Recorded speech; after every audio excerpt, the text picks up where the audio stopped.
Okay, let's give this a try. It'll be a video loaded to Captain of Accountability YouTube.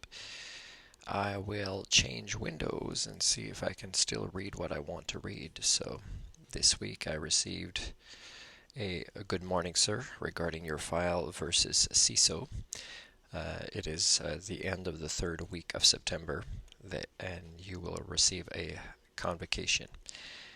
And then I respond with, and this is after I was asking them to explain why it's taken that long. And then I responded to that by saying, hold on here, I'm going through a few different windows. First they gave the wrong date, and then I said, I've downloaded these two attachments. Is this the entire content?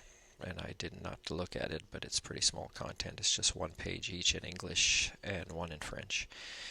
So on July 20th, I said, Dear Greffe de Gatineau, I have read the English document that you have sent. You have not yet responded to my request for a Zoom hearing, as I am currently in British Columbia.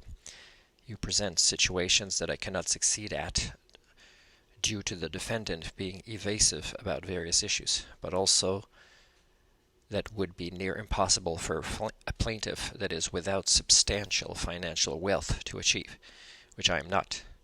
Example, the Gatineau Hospital not sending me my complete file when I legally requested it, as well as confirming to me that their staff, which I do not know all the names of or how to reach them, would be in attendance. Now, if I tried to reach them, I'd be people filing harassment suit with the police. So that's how plaintiffs have to jump through hoops if they're not millionaire, for example, right? So they'd be in, the defendant's staff would be in attendance for my questioning interrogation as I previously requested.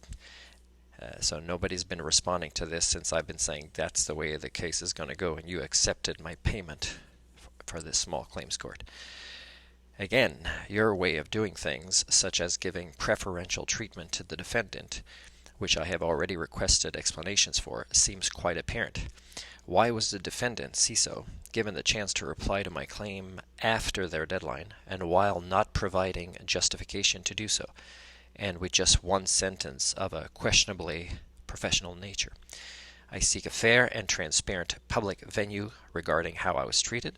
Your offices have yet to confirm to me in writing before if the judge would place any blocks on such a fair chance at justice, which would also serve the public at large, who are also victims of CISSSO in various forms.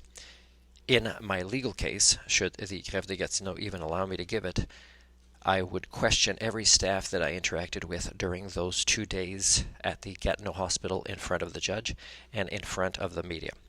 My case cannot be given a fair chance without my exposing their negligence and incompetence in the public eye, which would provide some of the closure of myself as a victim of attempts to convince me that my own mind is more flawed than theirs. Please confirm all of these topics before I am expected to treat you seriously and also incur additional expenses as I live my life uncommon as a minimalist. If not, then the first complete hour would be my own interrogation of the judge themselves, so as to justify further victimizations of my person by the Greffe de Gatineau as well, and to the benefit of the defendant.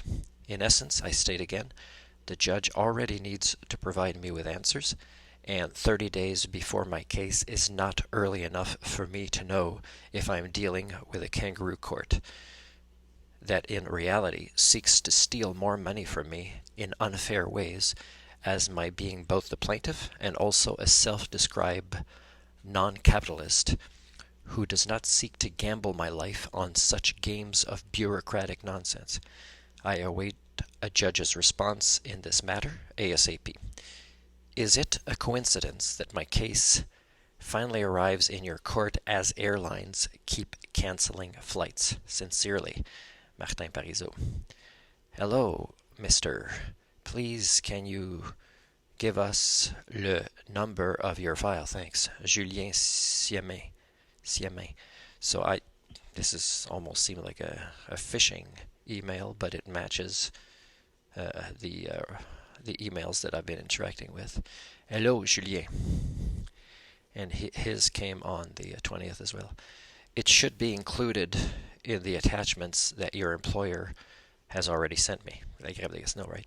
At this time, and long before I make expensive plans to return to Quebec, I require the judge to place an order for the defendant, CISSSO, to comply with their staff coming to the court proceedings for the purpose of my questioning them.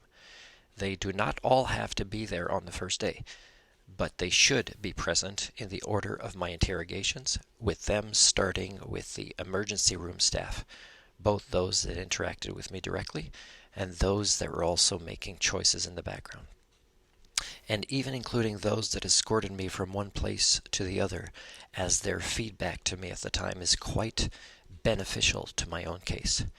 Note that I was not allowed to take notes or make any recordings when there, although I had my own devices for doing so with me at the time. However, my own memory is still very good for those 2 days. Note that I plan myself be prepared with the proper terminology without the help of a judge or bailiff to arrest anyone who is willingly being deceitful during the entire proceedings, and also request that a polygraph machine be used if my own arrest of them is challenged. Please do not allow the judge to omit any staff, including the ones that the hospital has already been non-respondent about, which include 2 security staff that were called in for a client which I assisted in calming down myself while I was held there against my will. The nurse, whom I asked to be my witness before my final departure, is instrumental in my case and should not be omitted either. If she is, I would have to declare the judge themselves as being in contempt of court. I would then assist the bailiff in reporting them to oversight. I may also request the insurance carrier of CISSSO, if not already there, to be present for my questioning of them. My case cannot be given justice otherwise.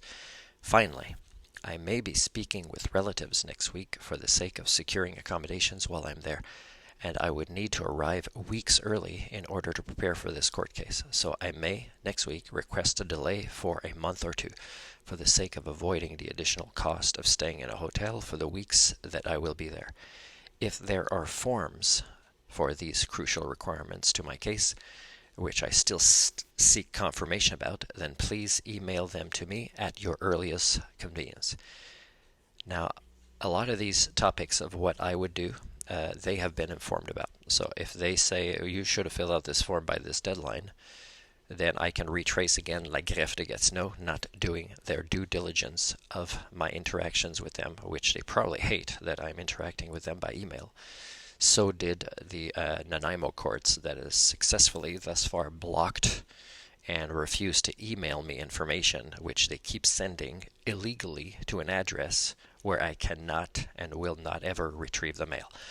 So it is obstruction of justice from the Nanaimo courts, much more easily proven than this Gatineau court that seems to be very confused and trying to do their best through their own incompetence as well.